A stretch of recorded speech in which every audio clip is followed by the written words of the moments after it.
Hey guys, good evening. It is John Seymourley here, serial entrepreneur. Thanks so much for joining me. It's great to be with you.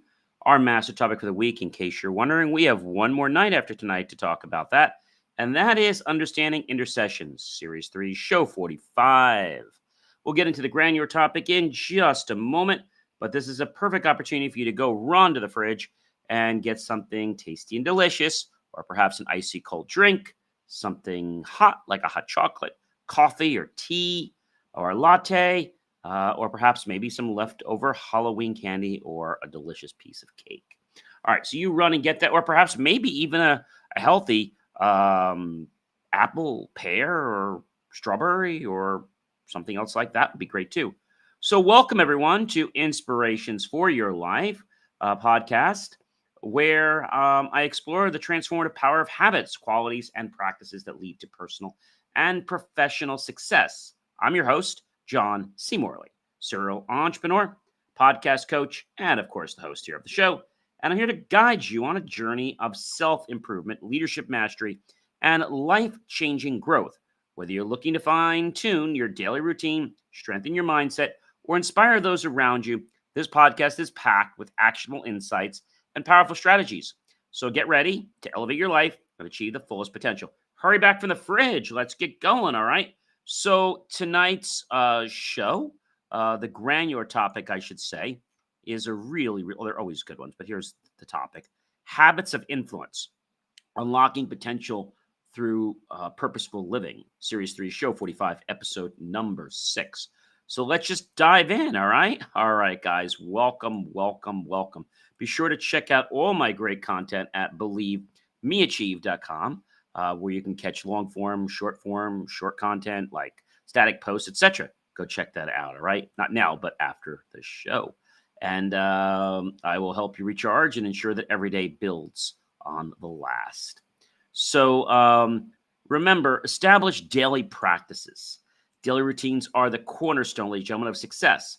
By setting consistent practices, you create a sense of discipline and structure that keeps you on track toward your promises or goals. Just like something simple, maybe a morning ritual, it could be something like doing your exercises, or maybe it's making sure that you have a certain type of breakfast or something like that. Or maybe it's even waking up and maybe it's doing something in the house that you have to do. So that's what that is. Number 2, let's reflect on core principles. Your values are internal compasses that guide you to your decisions and interactions. And in this segment, I want you to understand there are ways to identify your core principles. Knowing what you're driven toward, what makes your why loud to what you're doing in life. The alignment fosters authenticity and a strong sense of purpose. If you're not drawn to something, chances are the why for it is not loud enough, all right? And that means it's probably not enough to motivate you. Also, remember to unlock hidden talents. We all possess abilities waiting to be discovered. Understanding that it's how you step out of your comfort zone, exploring new interests, and revealing hidden strengths, learning practical exercises to uncover skills you didn't even know that you had, and ways to harness them for greater impact. I want to tell you a really easy one. When you make new friends and they ask questions, you learn about them, they learn about you, you might find yourself doing things that you might not have normally done because you're with that friend. And so that can help you explore something. I'll give you an example. Now, I was never great at skeet shooting. A friend of mine said we should go skeet shooting. I was like, that's like the last thing on my mind was to go skeet shooting. I'm not into guns. And so first time I went, it's like, I think out of X shots, whatever it was, 25, I think I shot maybe one, if that. And then next time I went, I was able to do 2 out of 25. Then I was able to do 1 out of 5. And then I was doing like 1 out of 4. So a lot better, right? And it all happened because a friend of mine said we should go hang out and do this. And it was a great bonding activity. Model authenticity. I've talked about this a lot this week, but authenticity is your superpower. And it's important because you need to be genuine in your personal and professional life and model that authenticity in everything you do because it'll inspire trust and loyalty in others. And this approach not only strengthens relationships, but also creates a culture where everyone feels valued. And that's so very important in life, ladies and gentlemen. I cannot express to you how important that is in life. All right. Very, very, very key. All right. So cultivate self confidence. Confidence is built through action and exploring techniques to boost your self esteem. That can be something as simple as mantras you say to yourself that you feel and believe. Maybe it's meditations. Maybe when something is negative, you just go in your mind, cancel, cancel. Or you replace it with a positive thought like, oh, I can't do that. Well, cancel, cancel. I'm learning each day to become better and better and enjoying the process. All right.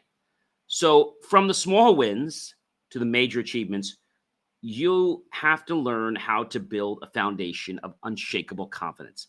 Again, this doesn't happen overnight. So, when it doesn't happen overnight, don't get discouraged. Encourage continuous learning. Regardless of whether you're 1 or 103, keep learning. The world is constantly evolving, and you should be too. Discover the benefits of lifelong learning and how staying curious and open to new knowledge can set you apart in any field. Knowing that finding insights in learning and opportunities in everyday life and how to make growth a continuous journey, that's a big part of success. Strengthen your emotional intelligence. Emotional intelligence is a key factor in building meaningful relationships and managing challenges effectively. Knowing that you have to enhance your ability to understand and manage your emotions, empathize with others, and navigate social situations with finesse and confidence, realizing that you can't let someone else use that to push your buttons and get past all the things that you may not want. So be mindful when someone is starting to push those buttons on you. That is very, very, very, very key. I think the most important thing is that you have to understand that emotional intelligence allows you to deliberate where you're going to go or what you're going to say next. It's a feeling. Things that you're hearing, things that you're saying, and how you're connecting with others. And this is really an art that you become better at each day. Develop a growth framework, all right? A growth framework. Success doesn't happen by accident. I'm sure you know that. It is the result of well-planned framework for growth. In fact, if you basically fail to plan, then you have planned to fail. So learning how to create a personalized roadmap might sound daunting, but you don't have to do anything crazy. You can write down where you are now, where you want to get to, and maybe some intermediary points. And then when you get to that point, you can worry about getting to the next point. Don't look at it as the whole enchilada. Look at it as pieces. That's really, really important. And so when you do that and you create this roadmap, which is going to be evolving and changing, you can track progress and you can adjust strategies as needed. The framework serves as a guide or a baseline to help you stay focused and motivated, but of course it can be tailored or changed along the way. Now, inspire through personal evolution. This is one of my favorites. Your journey of growth and transformation in life is a powerful story. By sharing your experiences and lessons learned, you can inspire others to embark on their own paths of self-discovery and improvement. And you might be saying, John, how can a story do that? Well, there's a story that I always like to tell. And this is a story about an elected official who thought that I was getting too much of the limelight when that wasn't my plan. And I remember him not being very supportive of me because I was getting more light than he was. And I remember his administrative assistant calling me and asking to meet with me. Called me on a Monday, she did, and then said, "When can he meet with you?" I said, "Well, I can meet with him Friday at 8 a.m. or next Tuesday at 4 p.m." Now, for those of you who don't know, in the elected world, most people start their day at 8 or 8:30, and they go home around 4:30. So those are like the worst times. She goes, "Is that all you have?" I said, "Well, if you don't take the Tuesday at 4 o'clock, my next slot, I think, is going to be the first Tuesday in December." And they were calling me now like the first week of September. So I think that's a big problem. I think it's important to understand. And I think it's important to know what is going on. Okay. And so what is going on is something that is going to be pretty amazing. Okay. That'll hopefully change, your world. But it doesn't just start there, ladies and gentlemen. It goes a long, long way from that. And I think as we embrace and we start to learn from a culture, then we're able to move forward. But inspiring people through personal evolution is not easy. So what happened is I got called into this meeting. And the first thing he said to me was we had done some design for this shop local campaign. He's, by the way, the design is great. He says, we're launching it and you're not. So it was kind of like a kick below the belt. And I was like, all right. So then I remember him asking me a question, John, when are you ever going to give up? So I sat in the chair. For those of you not watching me or just listening, I closed my eyes sitting in his guest chair. I sat there for a minute or two. He goes, John, what are you doing? I said, sir, I don't want to lie to you. I want to give you the exact year, the exact month,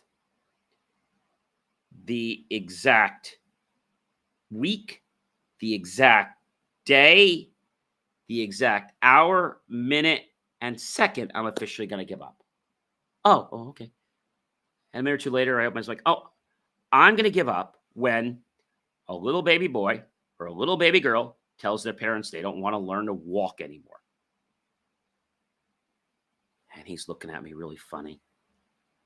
I don't say anything because whoever talks first loses. And he said to me, just look at me, he goes, huh? I said, let me ask you a question. You have two children, right? You have a boy who's just going in as a freshman in college, and you have a girl who's a daughter who's basically leaving college now as a senior. So you have a daughter that's graduating, and you have a son that's just entering college. He goes, that's right. I said, do both of them walk? He goes, of course they walk. I said, okay, let me ask you one more question. When did either of them tell you they don't want to learn to walk anymore? He's looking for me. He's like, okay, making funny faces. He's like, he comes back to me a minute or two later. Never. I said, sir, I always knew that you were a smart and intelligent man the moment I shook your hand and met you several years ago.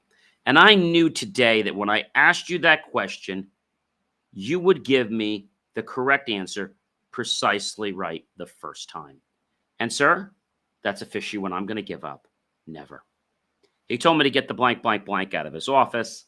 And before I did that, I said, sir, I never really needed your help.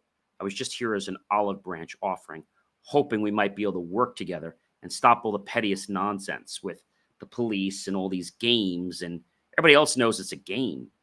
You're just hungry for power. And I said, I'll keep placating you. But you know what's going to happen? Eventually, you're going to get tired. And you're going to step down. And my friend's going to become head.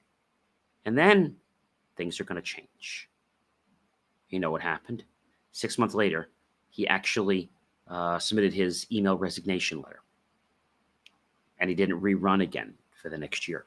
He had ran 3 terms, and he was not going to rerun again. So a term is like, I think it's 3 years.